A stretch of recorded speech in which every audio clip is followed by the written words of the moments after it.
Hello students, today we will do grammar second chapter sound dhwani. Okay, before starting the chapter, just I want to ask some question. You know about what is a sound? Anything, any idea is coming in your mind? Please think what is a sound.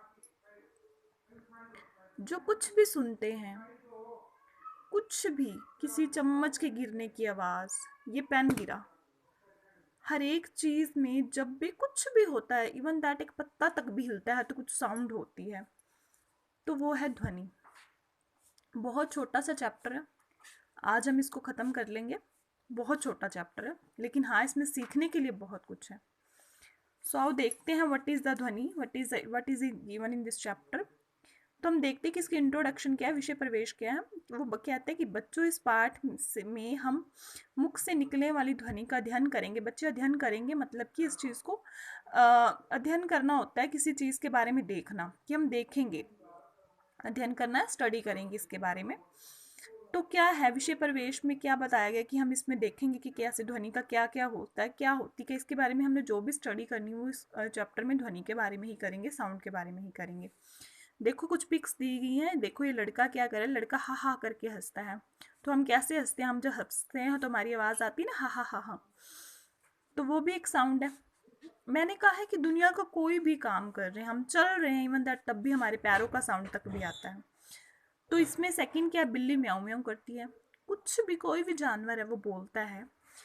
तो जिसको भगवान ने जीवा दी है वो बोलता है, तो उसका जो भी वो बोल रहा है उसके मुंह से निकलने वाली ध्वनि, साउंड। तो इसमें क्या है, बिल्ली क्या म्याऊं म्याऊं करती है, तो ये उसका क्या एक साउंड ही है, वो साउंड ही प्रोड्यूस करती है। हमें तभी पता चलता है, अगर बिल्ली हमें ना भी दिखे, कैटी ना भी दिखे, तब भी हम कहते हैं कि अगर वो उसकी ज़रा सी आवाज़ भी आ जाए हमें पता चल जाता है। तो ये क्या है, ध्वनि ही है।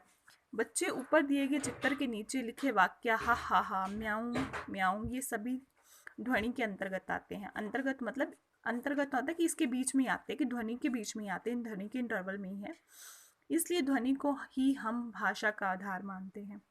बच्चे आप मेरे को बताओ, क्या ये पॉसिबल है, मैं आपसे क्वेश्चन पूछ रही हूँ आज, क्या ये पॉसिबल है कि अगर अब किसी चीज़ में साउंड ही ना हो तो क्या भाषा बन सकती थी? सोचना।